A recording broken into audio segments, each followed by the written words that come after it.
बिस्मिल्लाहिर्रहमानिर्रहीम, अस्सलाम वालेकुम रहमतुल्लाहि व बरकातुहू। मेरा नाम अहमद अकील है, आप देख रहे हैं प्रॉपर्टी विजन टीवी। गुर्बत के ऊपर हम ज़रा थोड़ा सा बात करना चाहते हैं कि गुर्बत जो है वो क्या है, क्या क्या नुकसानात हैं और गरीब रहने जाने वाले जो है उनकी वजूहात क्या हैं गरीब रहने की। देखिए, अमीर होना ना बुनियादी तौर पे आसान इस तरह हो जाता है कि अगर आप एक इन्वायरमेंट क्रिएट कर लें, अपने इर्द गिर्द एक ऐसा इन्वायरमेंट क्रिएट कर लें कि जिसके अंदर आप चंद लोगों के साथ इंटरेक्ट करें और वो लोग ऐसे होने चाहिए कि जो आपसे ऊपर के हों, आपसे बेहतर हो, उनका मताला अच्छा हो, उनकी एजुकेशन और उनके पास पैसा हो, उनके पास आइडियाज़ हो, प्रोजेक्ट्स हों, वो अच्छी जगह पे काम कर रहे हो, वो नई नई चीज़ें बुन रहे हों, नया चीज़ें तैयार कर रहे हो, तो उन लोगों के साथ अगर आप इंटरेक्ट करेंगे तो गुर्बत ख़त्म होती है। और ये एक प्रोसेस का नाम है। जैसे हमने वो बचपन में सोचा होता है कि बेटा लायक स्टूडेंट के साथ बैठना, नालायकों के साथ ना बैठना।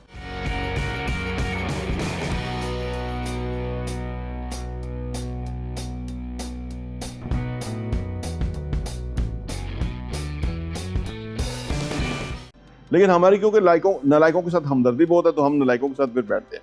अगर ये आप देखिए कोई भी चीज़, जैसे फर्ज करें वक्त की पाबंदी है, अगर मैं करूंगा तो मेरा ज़ाती फ़ायदा होगा। अगर मेरा पूरा ऑफिस बिजनेस के अंदर लोग वक्त की पाबंदी करेंगे ना, तो वो ओवरऑल बिजनेस को फ़ायदा होगा, उनकी ज़ात को फ़ायदा होगा, कल को वो ग्रो करेंगे, वो बिजनेस बनाएंगे, फ़ायदा होगा। अगर पूरा मोहल्ला करना शुरू हो जाएगा तो वो ग्रो कर जाएगा, अगर शहर और फिर मुल्क और ये इस तरह से, तो बहुत बड़ा एडवांटेज होगा, बहुत बड़ा फ़ायदा होगा। इसी तरह अगर ये जो बातें हैं आप अपनी ज़ात के तो ऊपर अप्लाई कर लें खुद, तो हमें फ़ायदा होगा, और अगर दूसरे लोग सुन के वो अप्लाई कर लें, उनको फ़ायदा होगा, क्योंकि ये रियलिस्टिक बातें हैं, ये एक टाइम टेस्टेड बातें हैं, इनके ऊपर कोई डिनाई कर ही नहीं सकता। अब मामला आ जाता है अमल का, जो कि इकबाल ने कहा था ना कि अमल से ज़िंदगी बनती है जन्नत भी जहन्नम भी, ये खाकी अपनी फितरत में ना नूरी है ना नारी।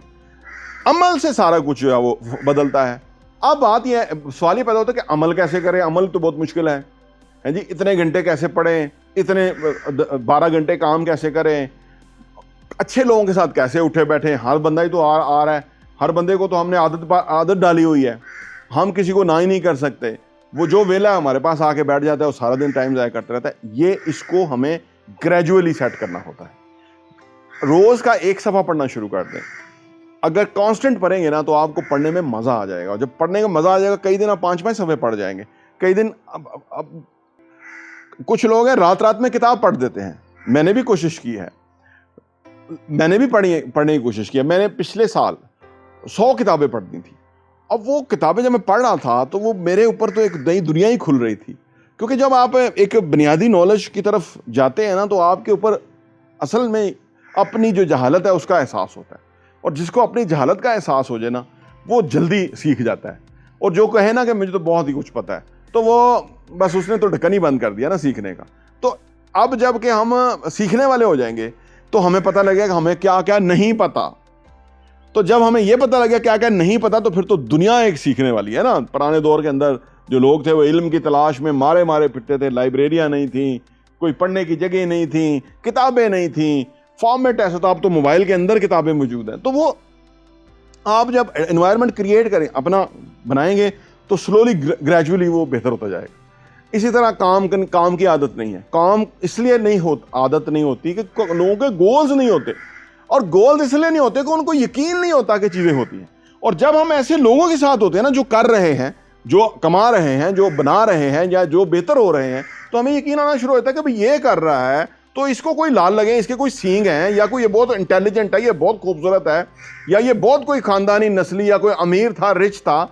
पता लग जाता है कि पिछले 2 नस्लों में जाके तो वो भी भूखा नंगा था, या एक नस्ल के पहले तो उसके पास कुछ भी नहीं था, या 6 साल पहले तो वो बिल्कुल फारग था। तो इससे क्या समझ आती है कि आपको यकीन आता है कि चीज़ें होती हैं। ये यकीन तब आता है जब आप एनवायरनमेंट बदलते हैं। और अगर आप गरीबों के साथ ही रहते हैं, गरीबों की सोच ही सोचते रहते हैं, उनके साथ ही गीबतें करते रहते हैं, उनके साथ ही टाइम किल करते रहते हैं, ज़ाया करते रहते हैं, तो फिर आप वही हैं जो जिनके साथ आप बैठते हैं। 5 बंदों की आप एवरेज हैं। अगर आप जिन 5 बंदों के साथ बैठते हैं उनकी आप एवरेज हैं। अगर आपके वो 5 बंदे कमाल के हो गए, आला हो गए, ज़बरदस्त हो गए, कामयाब हो गए, तो आप भी हो जाएंगे। और अगर 5 वही हैं रोज़, एक नथु है, एक वो खैरा है, एक फलाना है, तो वो कुछ भी नहीं होगा। आप वही हैं, आप कुछ नहीं, आप जो कुछ जोर लगा लें कुछ नहीं होगा, उधर के उधर ही रहेंगे, नैले दैले ही रहेंगे। आपके आने का कोई फायदा नहीं है जिंदगी को, दुनिया को।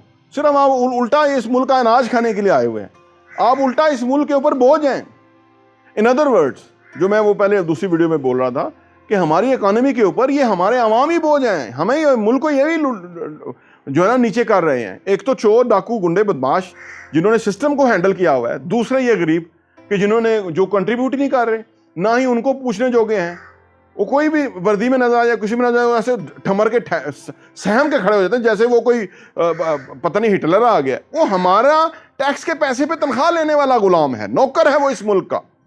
आपने उसको ऐसे सर पे बिठा दिया जैसे वो हमारा कोई अफसर है। ये लोगों की अंदर की जो गुर्बत है या अंदर की जो जहालत है, ये नहीं उनको समझ नहीं आती कि भाई हमारे टैक्स से पैसे लेने वाले हो तुम कैसे काम नहीं करोगे, तुम कैसे हमारा काम नहीं करोगे, तुम अपनी ड्यूटी कैसे नहीं करोगे। मैं देखता हूं जब ये लोग इस तरह से होंगे तो फिर उनको एहसास होगा, उनके तवे के नीचे हीट होगी तो उनको पता होगा भी काम करना है जिस चीज का हमें पैसा मिलता है। अब एक मांगने वाला अगर चाय की पत्ती लेता है तो टैक्स देता है, तो जो उसकी टैक्स के पैसे से जो यशिया करते हैं उनको तो जूते की नोक पे रखना ही चाहिए ना, उनको तो चित्तर मारने चाहिए। ये अवाम को जब एहसास होगा फिर ही होगा। तो ये गरीब जो है, इनका मुल्क के ऊपर बोझ, नुकसान कई गुना है, ज्यादा है। अपने ऊपर तो है ही है, वो अपनी औलाद के लिए, अपने घर के लिए तो वो है ही बोझ, लेकिन वो माशरे और सिस्टम के ऊपर कितना बड़ा बोझ है आप जान सकते हैं इससे, कि माशरे में के अंदर कोई पूछने वाला ही नहीं है। इस माशरे को शुतर बेमहार हर चीज चल रही है। दुनिया वेस्ट जो पढ़ी लिखी है, वो अगर $1 ऊपर नीचे हो, महंगाई हो, कुछ हो, लोग प्रोटेस्ट कर देते हैं, लोग बाहर निकल आते हैं, अगलों को लेने के देने पड़ जाते हैं। वजीर आज़म रिजाइन कर देता है कि भाई आपने पार्टी क्यों की थी जबकि कोरोना था, की थी। हमारे तो यहाँ लाइव दिखा रहे होते हैं पार्टियां, हमारे तो यहाँ कोई आवे का आवा ही बिगड़ा हुआ है, और वो गुंडे बदमाश जो हैं वो हीरो बने हुए हैं, लूटते भी हैं, गुंडेबदी, लड़कियां भी उठाते हैं, सब गंदे काम, घिनौने काम करते हैं, और उनकी इज्जतें भी बहुत हैं। गुर्बत, इस मुल्क की गुर्बत और ये गरीब, इन्होंने इस मुल्क को तबाह किया हुआ है। जब ये जाग जाएंगे, जब ये एक्टिव हो जाएंगे, जब ये समझ जाएंगे, जब ये रिस्पॉन्सिबल हो जाएंगे, तो उससे क्या होगा कि माशरे में एक रिस्पॉन्सिबिलिटी का अंसर पैदा हो जाएगा। हर बंदे को एहसास होगा। हमें अपने घर का एहसास होता है ना कि किसी की जरूरत कैसे हो सकती है हमारे घर के अंदर इंटरफेयर। तो ये मुल्क घर ही तो है। मुल्क क्या है? ये हमारा घर है, और ये गुंडे उसके अंदर काबज हैं, इनको ठुड्डे मार के बाहर निकालना। और ये तब नहीं हो सकता जब तक कि हमारी जो आम आवाम है, जिसको इन्होंने जाहिल रखा है, जिसको ये बिरयानियां खिलाते हैं, कभी ये बस इस पे रखा हुआ है, ना ही उनको शऊर देना है, ना ही उनको तालीम देनी है, ना ही उनको रोजगार देना है, ना ही उनको एक अच्छी यानी बेहतर जिंदगी देनी है, जो कि हुकूमतों का काम होता है। अच्छी लाइफ अगर उनको देंगे, अच्छा इन्वायरमेंट देंगे, तो लोग पॉजिटिव हो जाएंगे, जैसे दुनिया ने तरक्की की है वो कर जाएंगे। लेकिन इन सियासतदानों को, इन खानवादों और ख़ानदानों को, घटिया ख़ानदानों को ये सूट नहीं करती चीज़। तो इसलिए ये मुल्क का ये हाल है, और ये भी इसी हाल में मस्त है। ये भी बिरयानी की प्लेट पे बिकने वाली कौम है, ये भी खुश हो जाती है। तो गुर्बत जो है, वो अगर गुर्बत के अंदर कोई है तो वो किसी का कसूर नहीं है, उसका पर्सनल कसूर है, क्योंकि उसने बेसिकली सिस्टम को बचाना था, मुल्क को इन चोरों से बचाना था, लेकिन वो खुद जो है उनका साथी बना हुआ है, क्योंकि उसकी हैसियत कोई नहीं है। जब तक अपनी हैसियत नहीं कायम करेगा तब तक लोगों के लिए कुछ कर नहीं सकता। प्रॉपर्टी विजन टीवी देखने का बहुत बहुत शुक्रिया। और हाँ, यहाँ मैं आपको ये भी बताता चलूँ, प्रॉपर्टी विजन का जो हमारा एडिशन है वो साल के 12 एडिशन आपको सिर्फ 1000 रुपये के ऊपर मिल सकते हैं। आप अगर आप चाहते हैं कि आपके पास ये सॉफ्ट कॉपी में आ जाए और आप उसको अपनी ईज़ में पढ़ सकें और मुख्तलिफ़ चीज़ों को गौर कर सकें, हमें आप व्हाट्सएप कीजिए ताकि हम आपको वो भेज सकें। और आप सिर्फ 1000 रुपये में हमारे 12 एडिशन पूरे साल के 2022 के आपको मिल जाएंगे, और आपके लिए वो बहुत ही ज़बरदस्त इन्फॉर्मेशन होगी। आप किसी के साथ शेयर भी कर सकते हैं, अपने लोगों के साथ भी, ताकि आप वो कंटेंट पढ़ें, वो मवाद पढ़ेंगे। जिस तरह आप अच्छा कंटेंट पढ़ेंगे कि कैसे पैसा कमाना है, कैसे पैसे को मल्टीप्लाई करना है, कैसे पैसे की टेक केयर करनी है, कैसे पैसे को जो है ना वो सही जगह पे डायरेक्शन पे लगाना है, कैसे एसेट्स बनाने हैं, असासों से किस तरह कमाना है, और वो कमाने के बाद उन पैसों को किस तरह से इन्वेस्ट करना है, इस तरह की बहुत ही ज़बरदस्त इन्फॉर्मेशन जो है वो रियल एस्टेट के हवाले से हम प्रॉपर्टी विजन के मैगजीन के अंदर पब्लिश करते हैं, और वो हम आपको इंशाल्लाह भेजेंगे। सिर्फ 1000 रुपये में 12 एडिशन आपको मिलेंगे।